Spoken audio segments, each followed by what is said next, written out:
আমার একটা হৃৎপিণ্ড, সেটাই আল্লাহ নিয়ে গেছে। পরশুদিন বলছে, বাবা আমার একটা বর্তা কিনে দাও। আমার স্যান্ডেলটা দেখে 3 বছর পুরাতন ছিঁড়া, কিন্তু আমি আমার স্যান্ডেলটা পাল্টাই না, সেলাই করে নেই, কিন্তু আমার বাচ্চাদেরকে আমি কষ্ট পেতে দেই না। শুধু একবার বলছে, বাবা লেসে খাবো। আমার মেয়ের মোবাইলে আমার না হলে 500 ছবি আছে। আমি এখনো সাহস পাইনি আমার মেয়ের একটা ছবি বের করে দেব। আমার সেই সাহস নেই।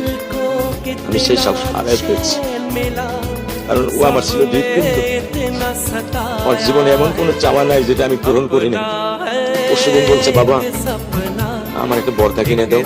আমার চাচতো ভাই বললো, ভাই ইসলামপুর থেকে 300-400 টাকা পাওয়া যায়। আমি সাথে সাথে মিনি মার্কেট থেকে আমি 1000 টাকা দিয়ে আমার মেয়েকে বর্দা এনে দিচ্ছি।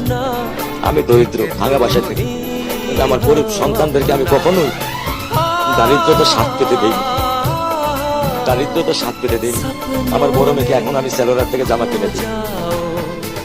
আমার স্যান্ডেলটা দেখে 3 বছর পুরাতন ছিঁড়া, কিন্তু আমি আমার স্যান্ডেলটা পাল্টাই না।